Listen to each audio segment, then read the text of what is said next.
Zeftar floated in front of the massive viewing screen, his crystal body glowing with a soft blue light. The planet Earth spun slowly below them, showing blue oceans and green lands. He had been watching this world for 3 months now, and today was the day they would make their decision. "The humans are ready," he said to his team. His voice sounded like wind chimes in a gentle breeze. "They have basic space travel. They fight among themselves, but that is normal for young species." Commander Vexka stood behind him. She was 8 feet tall with thick gray skin and metal plates covering her arms and chest. Her people, the Vrex, were the warriors of the Galactic Confederation. "They look weak," she said, looking at the humans on the screen. "No armor, no claws, no energy weapons. How did they even survive on their own planet?" The third member of their team was Nethys. Her purple tentacles moved slowly as she floated in her water tank. She could read minds and control thoughts, which made her people very useful for bringing new species into the Confederation. "Their minds are strange," she said, her mental voice reaching the others. "Chaotic, unpredictable, but not dangerous." Zeftar nodded. His people, the Catherians, were made of living crystal and could control energy with their thoughts.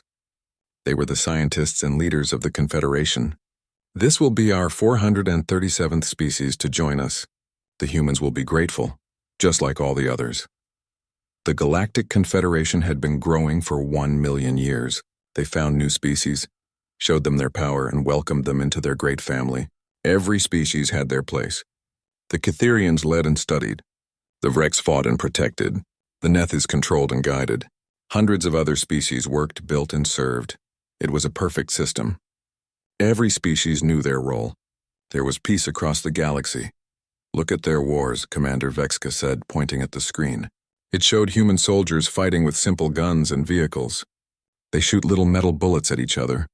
My armor would stop those without even getting scratched. Zeftar had studied many species before they joined the Confederation. Humans seemed normal in most ways. They were smart enough to build machines and travel to other planets. They worked together in groups. They had art and music and stories, but they were not special. They had no natural weapons like claws or poison. They could not control energy or read minds. Their skin was soft and would tear easily.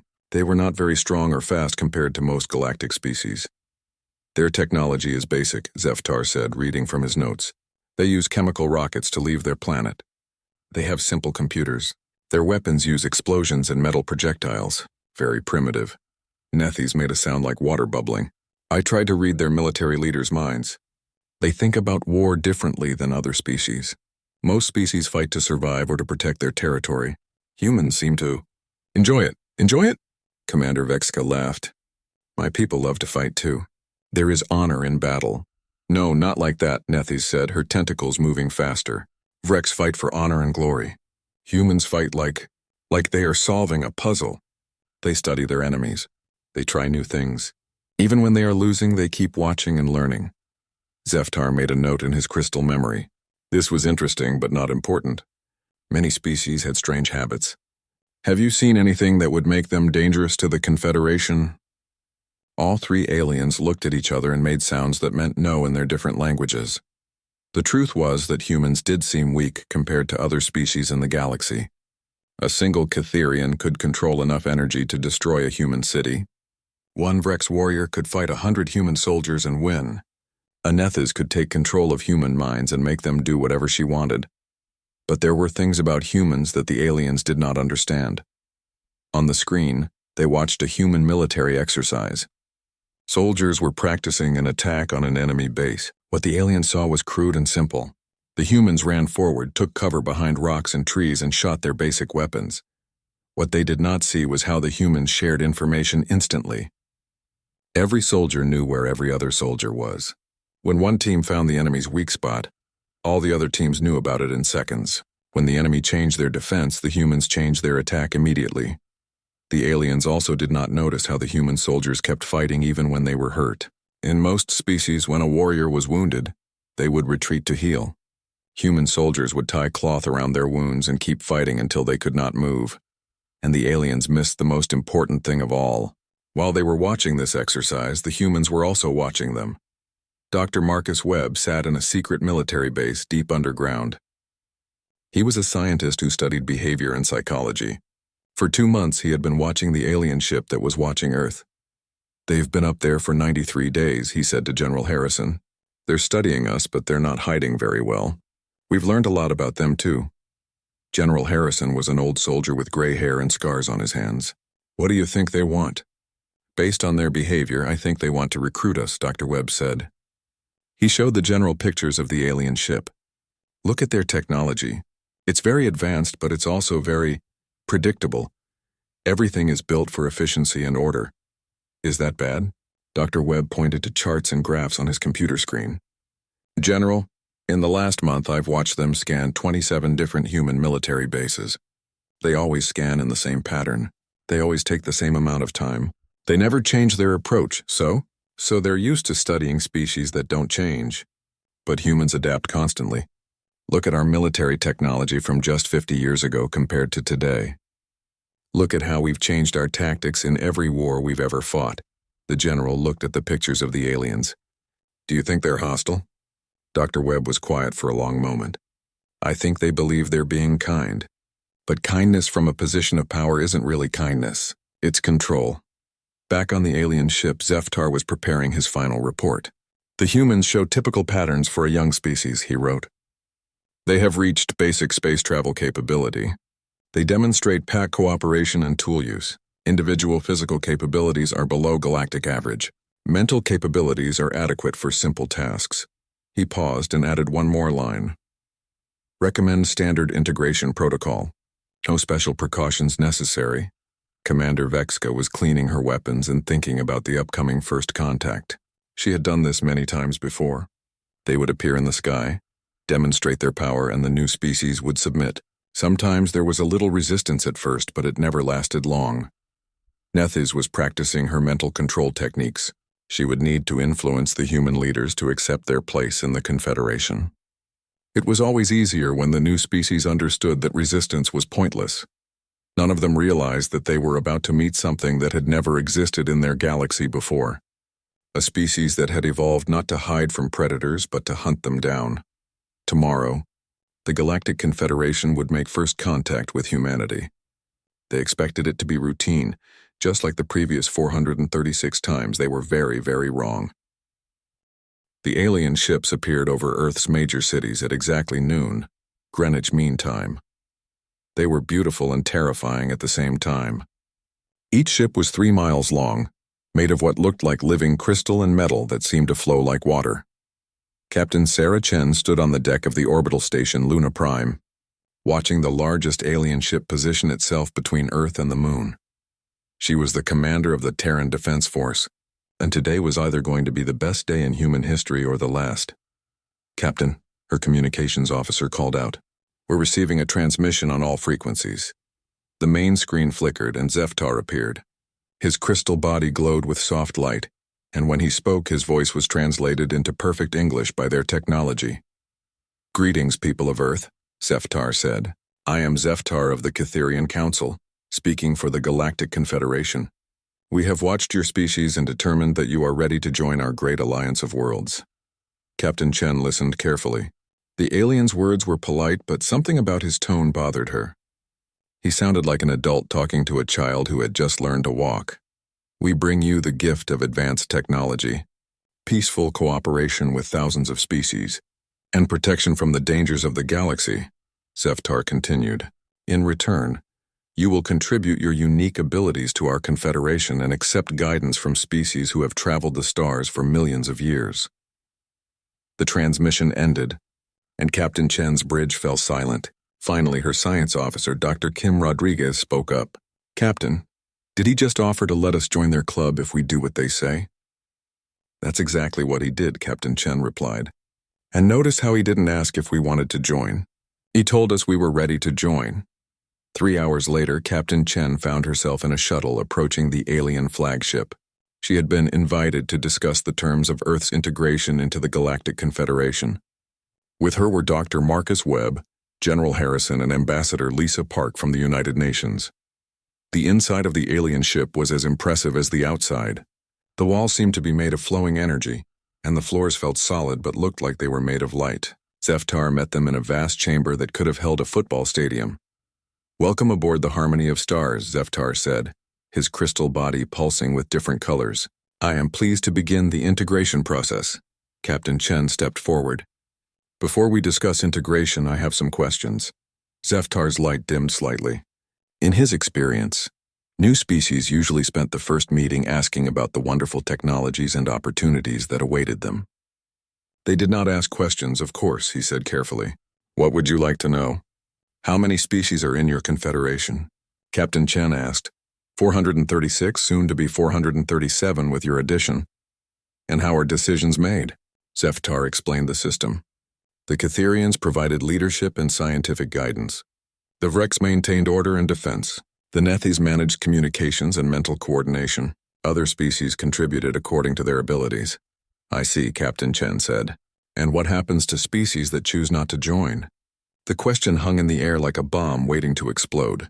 Zeftar's colors shifted to deeper blues and purples, which Dr. Webb noted might indicate discomfort.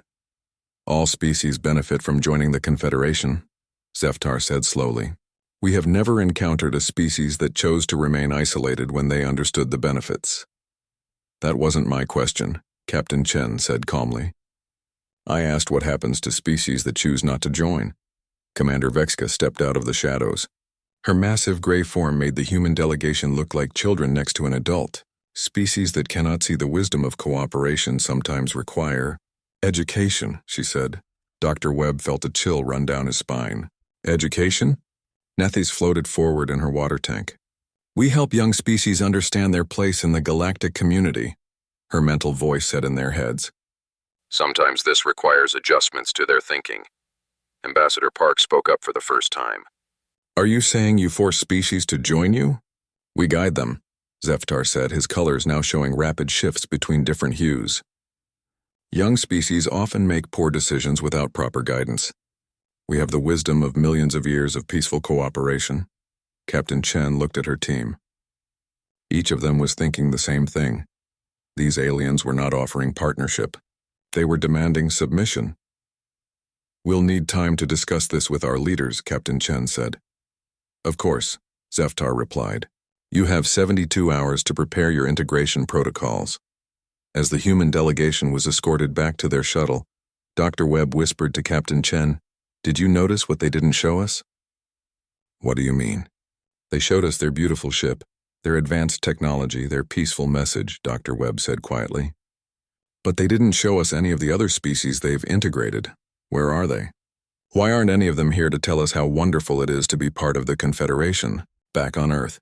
The news of the alien contact spread around the world in minutes. Most people were excited about the possibility of joining a galactic civilization. The aliens had shared some basic technologies as gifts, clean energy, advanced materials, and medical treatments that could cure many diseases. But in secure government facilities around the world, military leaders and scientists were asking the same questions Captain Chen had asked. Dr. Webb presented his analysis to a joint meeting of world leaders. Ladies and gentlemen, I've studied the aliens' behavior, their language, and their social structure.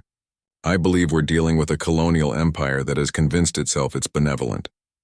The President of the United States leaned forward. Explain. Every species in their confederation has a specific role, Dr. Webb said. The Catherians lead because they're the smartest. The Vrex fight because they're the strongest. The Nethys control because they can read minds. Everyone else serves according to their abilities. That sounds efficient, the Prime Minister of the UK said. It is efficient, Dr. Webb agreed, but it's also static. There's no room for change, no room for growth, no room for species to choose their own path, and most importantly, there's no room for equals. The Chinese premier asked, What do you think they want from us? Dr. Webb displayed a chart showing human population and capabilities. We're young, adaptable, and we breed fast. We'd make excellent workers, soldiers, and colonists, but we'd be junior partners forever. General Harrison spoke up. What are our military options? The room fell silent. Everyone knew that 3 alien ships had just demonstrated technology centuries ahead of Earth's capabilities. General, Dr. Webb said slowly, I don't think they expect military resistance. Every species they've encountered has either submitted immediately or tried to hide. I don't think they've ever fought a species that studied them while pretending to cooperate. Captain Chen, who had been quiet during the meeting, finally spoke. Dr. Webb, you said they expect us to submit or hide. What's the third option? Dr. Webb smiled, but it was not a happy smile. The third option is something they've never encountered before. We hunt them. The room erupted in shocked voices, but Dr. Webb continued. Think about it. They've been watching us for months, but we've been watching them too. We've learned about their technology, their tactics, their psychology. They think they know everything about us, but they've only seen what we wanted them to see. You're talking about war with an advanced galactic civilization, the Secretary General of the UN said. No, Captain Chen said, understanding Dr. Webb's point. He's talking about humans doing what humans do best. We adapt, we learn, and we survive. And if these aliens think they can force us to submit, they're about to learn why humans are the only species on Earth that hunts other predators for sport. The meeting continued for 6 more hours. When it ended, every nation on Earth had agreed on something that had never happened before in human history. Complete cooperation in the face of an external threat. The aliens expected an answer in 72 hours. They would get one, but not the answer they expected. Humanity had spent its entire existence learning to hunt things that were bigger, stronger, and more dangerous than individual humans. The Galactic Confederation was about to discover that they had just become prey. The countdown began. 71 hours and 53 minutes until the aliens learned what a predator species looked like when it was cornered. Captain Chen stood in the command center of Luna Prime, watching the countdown timer reach 0. 72 hours had passed since the aliens gave Earth their ultimatum. Around the world, humanity had given its answer by working together like never before. The response came exactly on time. This is Captain Sarah Chen, speaking for the people of Earth. She broadcast on all frequencies. We appreciate your offer to join the Galactic Confederation, but we must respectfully decline. Earth wishes to develop our own path among the stars while maintaining peaceful relations with all species. On the alien flagship, Zeftar's crystal body flickered with colors that showed confusion and anger. In 1 million years of expansion, no species had ever said no to the Confederation. Captain Chen, Zeftar's voice came through the communication system. I believe you misunderstand the situation. This was not a request. Young species require guidance for their own protection. We understand perfectly, Captain Chen replied, and our answer remains no. Commander Vexka stepped forward on the alien bridge. Perhaps they need a demonstration of the consequences of poor decisions. Zeftar nodded slowly. Very well. Disable their orbital stations. Show them that resistance is futile. 3 smaller alien ships detached from the main fleet and moved toward Earth's orbital facilities. Their weapons powered up with a sound like singing crystal, and beams of pure energy lanced out toward the human space stations. The energy beams struck their targets perfectly. 5 orbital stations went dark, their power systems completely disabled but their crews unharmed. It was meant to be a gentle lesson in the reality of alien superiority. Humans of Earth, Zeftar broadcast. As you can see, resistance is pointless. We have disabled your orbital defenses without harming anyone. Submit now, and no further demonstrations will be necessary. Captain Chen watched the disabled stations on her tactical display. Then she smiled, and it was not a friendly expression. All stations. This is Chen, execute Protocol 7.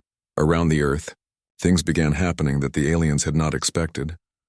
First, the disabled orbital stations suddenly came back online.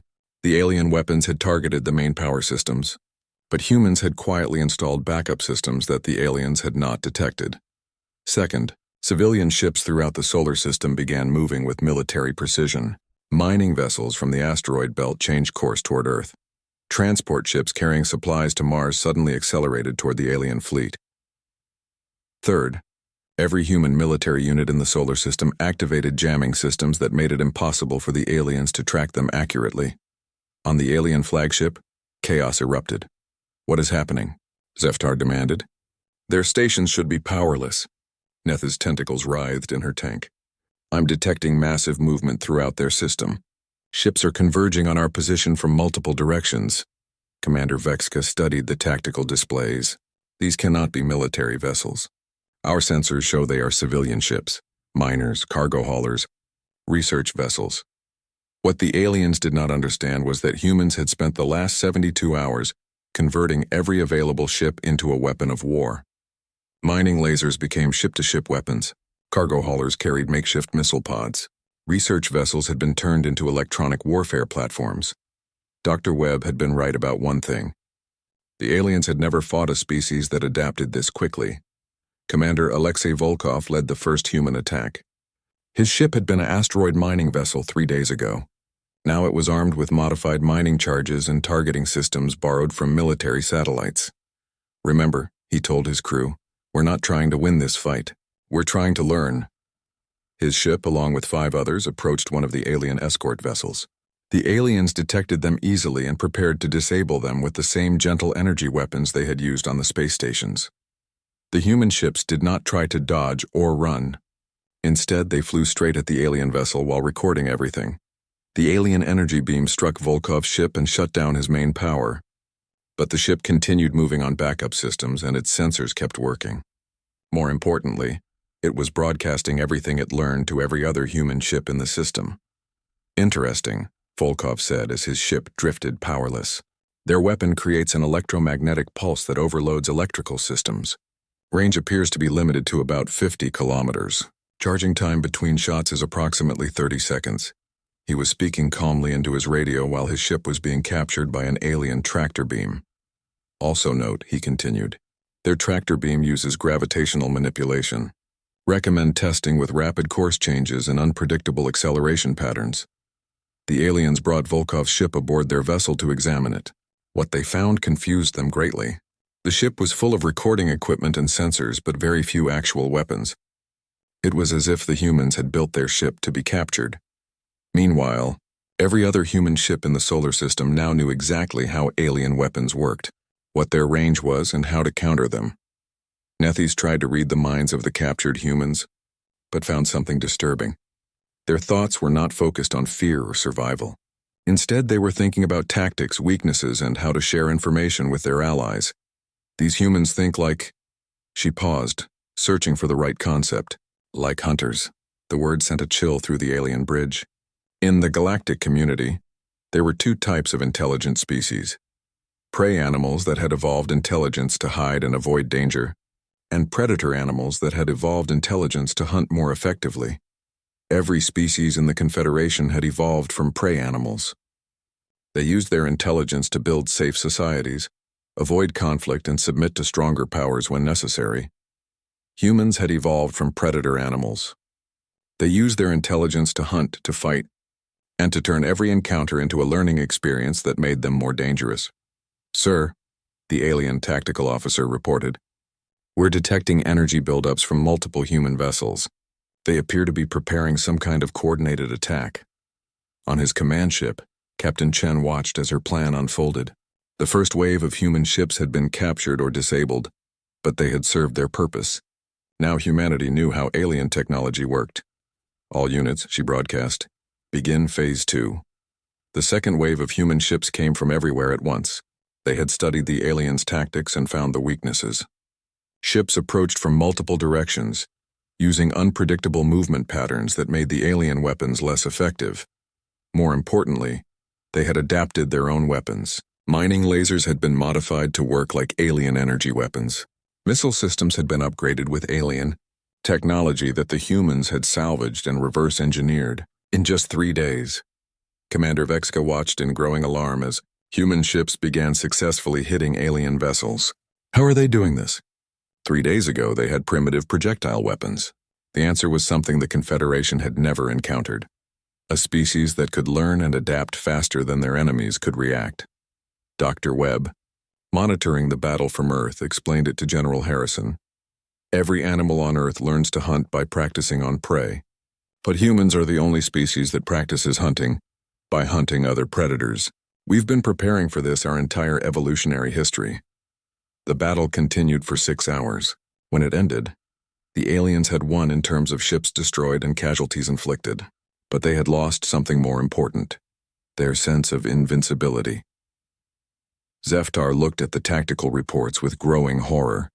The humans had lost 60% of their fleet, but in the process they had learned to counter every alien weapon system. Worse, they had captured alien technology and were already building improved versions. "Sir," his science officer reported, Long-range sensors detect massive industrial activity on Earth and their colonies. They're building new ships using our own technology. Commander Vexka's armor was scorched from a near miss by a human weapon. How is this possible? It should take them decades to understand our technology. Nathys floated in her tank, her tentacles moving in patterns that showed fear. I've been monitoring their communications. They're not just fighting us. They're studying us. Every battle, every engagement, every captured piece of technology, they learn from it all. Zeftar realized with growing dread that they had made a terrible miscalculation. They had assumed humans were like every other species, individuals who fought for survival or territory or resources. But humans were pack hunters. They fought for information. Every battle was a chance to learn something new about their prey. And the Galactic Confederation had just become their prey. Send a message to the Confederation Council, Zeftar ordered. Tell them we need reinforcements. Tell them we've encountered something new. The hunt had begun, and for the first time in their million-year history, the aliens were not the hunters. The Confederation fleet arrived at Earth 6 weeks after the first battle. 300 ships from a dozen different species, led by Admiral Cathera of the Catherian High Command.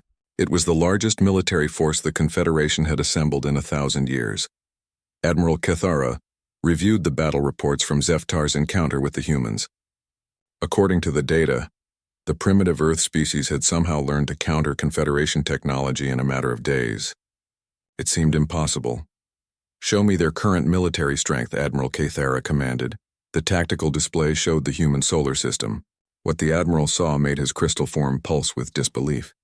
In 6 weeks, the humans had built more ships than most species produced in a century. How many vessels do they have now? He asked. Approximately 8,000 combat-capable ships, the tactical officer reported. They've converted their entire civilian fleet and built new vessels using a combination of their technology and ours. Admiral Cathera studied the numbers. 8,000 ships sounded impressive, but his fleet included some of the most powerful vessels in the galaxy. Each Confederation dreadnought could destroy 100 human ships.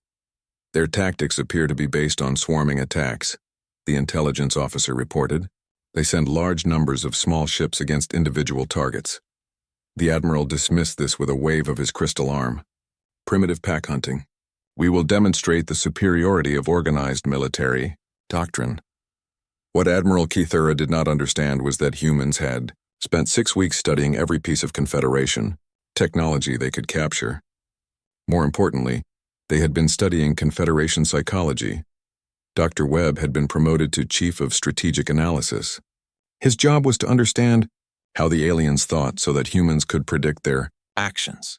They're making the same mistake their advanced team made, he told Captain Chen.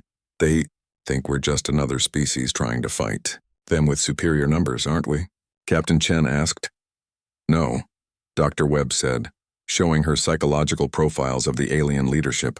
We're apex predators doing what apex predators do best, learning everything about our prey before we kill it. The Battle of Europa began at 600 GMT on a Tuesday. Admiral Cathera deployed his fleet in a traditional Confederation formation.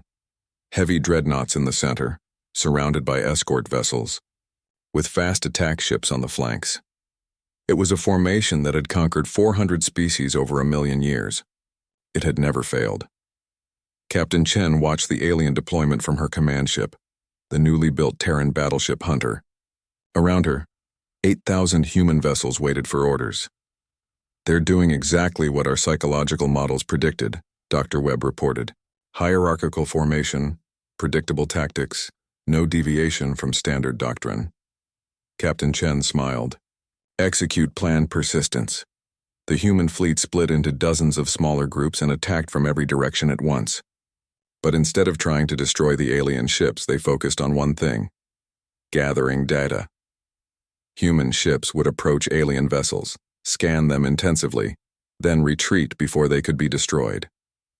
Every scan revealed more information about alien technology, tactics, and psychology. Admiral Cathera watched the human attacks with growing frustration.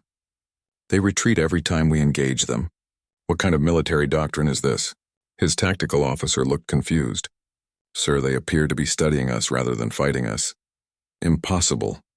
Military engagement is about victory, not observation. But that was exactly what the humans were doing. Every attack was a learning exercise. Every retreat brought back valuable intelligence.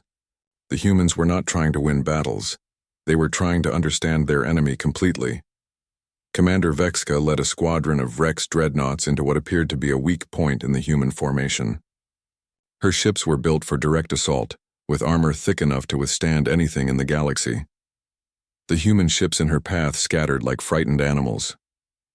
It seemed like an easy victory. Then the trap closed. The scattered human ships had led Vexka's squadron into a carefully prepared killing ground. Hidden among the rocks of Europa's orbit were modified asteroid mining charges, thousands of them. "All ships, emergency reverse," Vexka shouted, but it was too late. The mining charges detonated in a coordinated pattern that created a cage of explosive force around the alien squadron. The blast did not destroy the heavily armored ships, but they damaged sensors, communications, and weapon systems. Before the aliens could recover, human ships swarmed in from all directions. But they did not attack the alien vessels directly. Instead, they attached boarding pods and began cutting into the hulls. "They're boarding us," Vexka's tactical officer reported. "But they're not trying to capture the ships. They're stealing technology." Human boarding parties cut into alien vessels, grabbed whatever technology they could carry, and retreated within minutes. They were not trying to capture the ships or kill the crews. They were looting the aliens' most advanced equipment. Within an hour, samples of Vrex armor, weapons, and computer systems were on their way to human research stations throughout the solar system. Nethys tried to coordinate the Confederation fleet through mental links, but found herself fighting a battle she had never experienced before. Human minds were not just chaotic, they were actively deceptive. "Admiral," she reported to Cathara, "the humans are using false mental patterns. They're thinking one thing and doing another. I cannot predict their actions. This was something no species had ever done before. Every other intelligent race had straightforward thought patterns. They might be afraid or angry or determined, but their minds matched their actions. Human minds were different. They could think about retreating while planning to attack. They could appear panicked while executing complex strategies. They could even make their own soldiers believe false information so that psychic readers would be misled. The battle continued for 3 days. By the end, Admiral Cathara had to admit something that no Confederation commander had ever said before. They were losing, not losing in terms of ships destroyed or territory captured.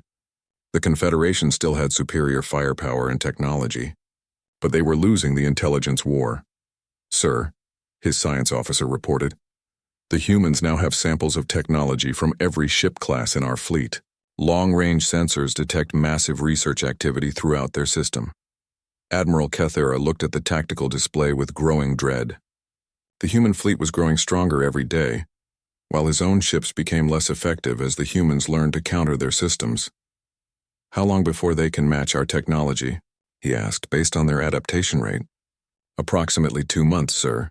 The Admiral's crystal form dimmed with shock. 2 months? It took most species centuries to reach basic spaceflight. "Yes, sir. But most species develop technology to solve problems. Humans develop technology to kill things more efficiently." Dr. Webb had been monitoring alien communications during the battle. What he heard confirmed his worst suspicions about the Confederation. "Captain," he told Chen, "I've been analyzing their internal communications. They're not just an empire, they're a prison." "What do you mean?" "Every species in the Confederation is locked into specific roles. The Catharians lead because they were the first to achieve spaceflight. The Vrex fight because they were the strongest when they were conquered. Everyone else serves because they were taught that was their place." Captain Chen understood immediately. "They've created a caste system that spans the galaxy." "Exactly. And now they've encountered a species that refuses to accept any predetermined role. We're not just fighting for our freedom. We're threatening their entire social structure." The Battle of Europa ended when Admiral Cathara was forced to retreat. For the first time in Confederation history, their fleet had been outmaneuvered by a species they had intended to conquer. But the real shock came 3 weeks later, when human ships appeared in the outer regions of Confederation space. They had reverse-engineered alien faster-than-light technology and were now capable of interstellar travel. The humans were no longer defending their home system. They were hunting. Admiral Kethara sent an emergency message to the Confederation Council. Request immediate reinforcement of all border systems. The humans have achieved interstellar capability and are conducting reconnaissance operations throughout our territory. The message that came back was short and terrifying. Impossible. Humans are a primitive species.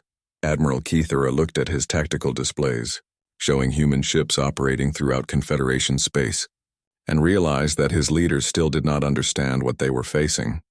The humans were not a primitive species learning to be civilized. They were apex predators learning to hunt on a galactic scale, and the hunt was just beginning. The Confederation Council chamber had not seen such chaos in a million years. Representatives from 400 species gathered around the Great Crystal Table, their voices creating a symphony of panic in dozens of different languages. High Counselor Zarathul, eldest of the Catherians, called for order. Her ancient crystal body glowed with authority that had kept peace in the galaxy for millennia. "We have received reports from Admiral Kethara," she announced, her voice carrying across the chamber. "The humans have rejected integration and have begun expanding into our territory." A Vrex general stood up, his armor clanking. "Counselor, with respect, they are one young species. We have conquered thousands of worlds. How can they threaten us?" "Because," came a voice from the chamber entrance, "you have never encountered a predator species before." Every head in the chamber turned. Captain Sarah Chen walked into the room, flanked by Dr. Webb and a small diplomatic team. They had arrived unannounced in a ship that no one had detected until it was already docked. "How did you get here?" Zarathul demanded. "This station is protected by the most advanced security in the galaxy." Dr. Webb smiled politely.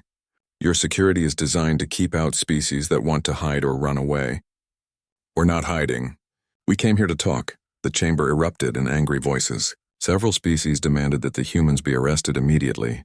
Others called for their execution as an example to other potential rebels. Captain Chen waited for the noise to die down, then spoke in a clear, calm voice that somehow carried to every corner of the vast chamber. "We're here to offer you a choice," she said. "You can continue trying to conquer us, or you can learn to live with us as equals. But you cannot do both." Zarathul's ancient wisdom had seen the rise and fall of entire civilizations, but she had never encountered anything like these humans. "You speak of equality," she said slowly, "but equality requires mutual respect. You have attacked our ships, stolen our technology, and invaded our space." "Yes," Captain Chen agreed. "Just like you attacked our stations, demanded our submission, and threatened our independence. The difference is that when you did it, you expected us to surrender. When we did it, we expected you to learn." Dr. Webb stepped forward and activated a holographic display. It showed the current state of the galaxy. Confederation forces retreating from multiple systems, human ships appearing throughout their territory, and panic spreading among member species. "In the past 6 months," Dr. Webb said, "humans have demonstrated something that has never happened in your history. We've shown that the Confederation can be defeated." "Impossible," shouted a Nethiz representative. "We have maintained order for 1,000,000 years. You've maintained control," Dr. Webb corrected. "But control based on fear is not the same as order based on cooperation." He changed the display to show psychological profiles of Confederation species. "Every species in your alliance evolved from prey animals. Your entire civilization is built on the principle that the strong should dominate the weak. It's efficient, but it's also static. Static systems don't adapt," Captain Chen added. "And in a universe that's constantly changing, species that can't adapt eventually die out." Zarathul studied the humans with growing understanding. "You're saying that our system of government is doomed?" "I'm saying that your system worked perfectly for prey species," Dr. Webb replied. "But now you've encountered a predator species, and predators play by different rules." The chamber fell silent as the implications sank in. For 1,000,000 years, the Confederation had grown by finding species that would submit to their authority. Now they faced a species that refused to submit and was actively hunting them. "What do you want?" Zarathul asked finally. Captain Chen's answer was simple. "Recognition that humans are not your subjects. We want to be your neighbors, not your servants, and if we refuse?" Captain Chen's expression didn't change, but something cold entered her eyes. Then you'll discover why humans are the only species on Earth that hunts for sport. To demonstrate their point, Dr. Webb activated another display. This one showed human military capabilities after 6 months of reverse engineering alien technology. The numbers were staggering. Humans now had fleets operating in 12 different sectors of Confederation space. They had established bases on uninhabited worlds throughout the galaxy. Most importantly, they had begun making contact with species that the Confederation had conquered but never truly integrated. "You've been busy," Zarathul observed. "Humans are always busy," Dr. Webb replied. "We don't know how to be static. Every day we're not growing stronger, we're getting ready to die." What the Confederation leaders didn't know was that humans had been doing more than just building ships and bases. They had been talking to the conquered species throughout the galaxy. Captain Chen activated her communicator. "All stations, this is Chen. Show them what we've learned." The main display changed to show live feeds from dozens of worlds throughout Confederation space. On each world, the native species were demonstrating. They carried signs written in their own languages, but the message was clear in every case. Freedom from Confederation rule. "How did you do this?" a Catherian counselor demanded. "We talked to them," Captain Chen said simply. "We asked them if they wanted to choose their own futures instead of having their roles assigned by people who conquered them centuries ago." The truth was devastating. For 1,000,000 years, the Confederation had believed that their subjects were happy.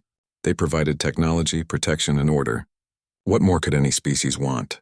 The answer was simple: the right to decide for themselves. "You've destroyed everything we built," Zarathul said, her ancient voice heavy with something that might have been sorrow. "No," Dr. Webb said gently. "We've shown you that what you built wasn't as strong as you thought. But that doesn't mean it has to fall apart." He changed the display one more time. This showed a new map of the galaxy, divided not into Confederation territory and free space, but into dozens of independent systems connected by trade routes and mutual defense agreements. "Imagine a galaxy where every species chooses its own path," Dr. Webb said, "where cooperation is based on mutual benefit instead of submission to authority, where diversity is seen as strength instead of something to be controlled." "Impossible," the Vrex general said. "Without central authority, there would be chaos." Captain Chen smiled. "General, humans have been practicing cooperative chaos for our entire history. We call it democracy, and it works pretty well." The debate that followed lasted for 3 days. Some species demanded immediate war with the humans. Others wanted to negotiate. A few began to question whether the Confederation's way of doing things was really the best option. In the end, it was Zarathul who made the decision that would reshape the galaxy. "The humans are correct about one thing," she announced to the assembled council. "Our system was designed for a galaxy of prey species. But the galaxy has changed, and we must change with it." She looked directly at Captain Chen. "What exactly are you proposing?" Captain Chen stood up and spoke words that would be remembered for the next 1,000,000 years. "We propose a galaxy where every species is free to choose its own destiny, where cooperation is voluntary and based on mutual respect, where diversity is celebrated instead of feared, and where no species, human or otherwise, has the right to force their will on others." "And if some species choose conflict over cooperation?" Zarathul asked. Captain Chen's smile was not entirely friendly. "Then they'll discover that humans are very good at teaching the benefits of cooperation to those who prefer conflict." The transformation of the galaxy didn't happen overnight. It took years of negotiation, compromise, and occasional military action to convince some species that the old ways were truly over. But eventually, a new order emerged. The Galactic Confederation became the Galactic Alliance, a voluntary association of independent species working together for mutual benefit. Humans took their place not as rulers or subjects, but as the galaxy's apex predators, the species that other species called when they needed someone who was very good at solving problems that couldn't be solved with diplomacy. Dr. Webb, now serving as Earth's ambassador to the Alliance, often reflected on how the transformation had been possible. "The secret," he would tell young diplomats, "was that we never tried to become like them. We showed them what they could become if they learned to think like us." And in the vast chamber where the Alliance Council now met, representatives from 1,000 worlds worked together as equals, each contributing their unique strengths to the common good. The age of conquest was over. The age of cooperation had begun, and at the heart of it all were the humans. The species that had taught the galaxy that true strength came not from the ability to dominate others, but from the wisdom to know when to hunt and when to make friends. The apex predators had found their place in the galaxy, and the galaxy was better for it.